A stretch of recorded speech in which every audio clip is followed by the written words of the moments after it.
Hey guys, if you're new here, welcome to my channel. If you're already subscribed, thank you so much, and here's a very warm welcome back. It genuinely means a lot and actually gives me the motivation to keep making these type of videos. So today, what I want to talk about is GRB's salivary gland removal, what led up to it, and what was likely causing the saliva issues to begin with. But before we get into all that, I'm just going to set the stage. So we're going to look at her origin story that she's told in a few interviews. And then we're also going to look at why it really doesn't hold up.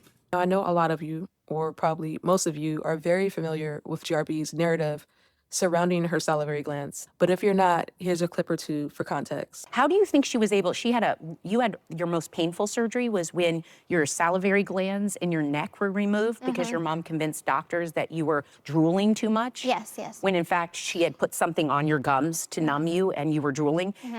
How did she convince doctors to do these things? You know, I just don't understand myself, and that's something that it's going to be hard to understand going forward. So most people who question her narrative to begin with, after hearing this part of her story, almost immediately point out that, for one, Oragel, specifically benzocaine, has a very distinct smell. Not only that, but its numbing effects typically last only about 15 to 20 minutes. And in excessive amounts, benzocaine can actually cause really serious systemic toxicity, like dangerously low blood pressure, seizures, and even coma. So to make a long story short, it's not even really a reliable way to induce hypersalivation or drooling. But besides even all that, I think the most important part of this story about the salivary gland removal is what she doesn't mention and what actually led up to it.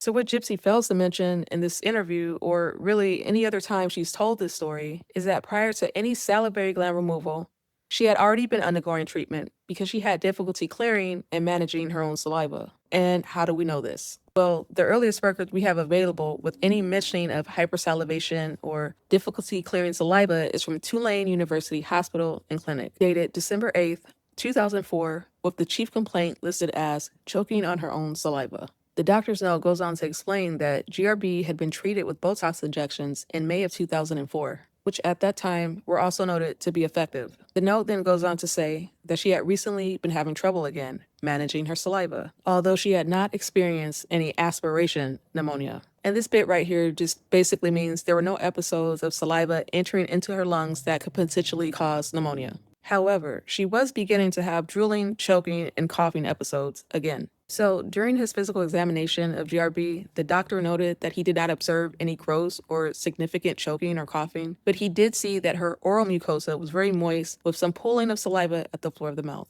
Now, under impressions, the doctor does go on to recommend repeat Botox injections. He also mentions that he would increase the dose on the next round. So on June 1st, 2004, which is the day of another Botox procedure, the doctor notes in his pre- and post-operative record, right under indication, that the procedure was necessary primarily because GRB was waking up from her sleep, choking on her own secretions, and she had already failed glycopyrrolate, which is an anticholinergic medication known for its off-label use to reduce secretions, like saliva.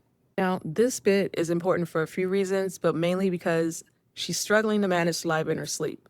And this is where a real risk for airway integrity becomes an issue. And it also points to this being a genuine symptom. Not only that, but it also shows that non-invasive interventions were used first. And this isn't just my opinion. The American Journal of Otolaryngology literally lays out how excessive drooling or hypersalivation is treated. I'll go ahead and drop the source right here.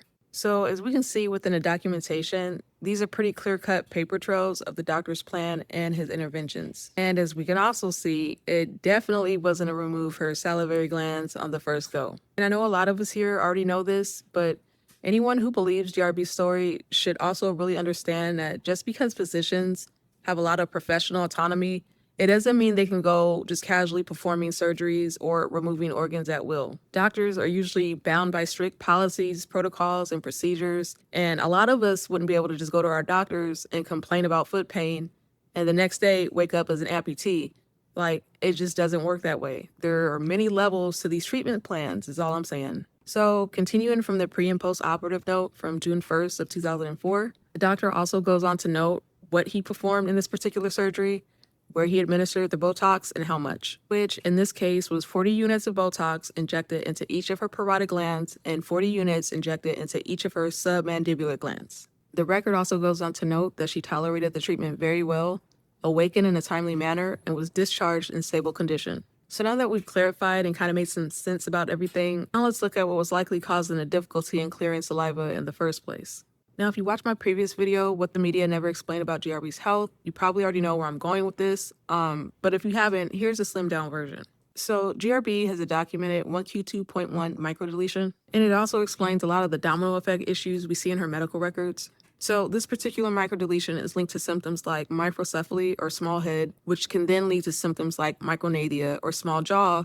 And when your jaw is smaller, your teeth don't always align properly. Not only that, but you have less room in your mouth, and sometimes the tongue sits further back or it's just too large for the small jaw. It can make things like managing saliva a bit harder.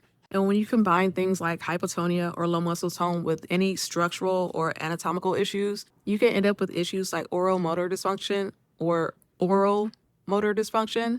And this is where simple things like swallowing, chewing, and clearing saliva just isn't as efficient or effective as it should be. So I mentioned in the last video, hypotonia can affect smooth muscles like the GI tract. And I wanted to mention this in the last video, but I'll just pop it in here. Basically, this also helps explain why GRB had been also receiving treatments for GERD. So GERD can actually increase saliva production through a reflex that's triggered by stomach acids irritating the esophagus. And this increase in saliva or hypersalivation is a symptom called water brash. And so the body triggers this response to help neutralize the gastric acid in the esophagus, but it can also make choking or coughing episodes worse, especially at night when you're lying down and gravity isn't really helping to keep gastric secretions down. And if you remember earlier in the video, what did the doctor note on his physical exam of GRB? Very moist oral mucosa with pooling of saliva at the floor of the mouth. So he physically examined her mouth and noted pooling of saliva, which is an abnormal finding and could have very well been indicative of water brash. So to connect the dots here, when you combine a high arch palate, orthodontic issues, micronadia, gastric reflux, difficulty swallowing, and hypotonia, you really start to see the bigger picture. All of these, even on their own, can cause issues with clearing saliva. So just imagine all of this compounded. That's just really how extensive and intricate this microdeletion is, and why the more issues you connect, the more the treatments and interventions start to make a lot more sense and feel a lot more medically plausible. So that's it for this video. If you made it this far, I hope you enjoyed the video and found it informative. I really appreciate you guys taking the time out of your day to watch and listen, because I understand that time is so precious. So that really means a lot to me.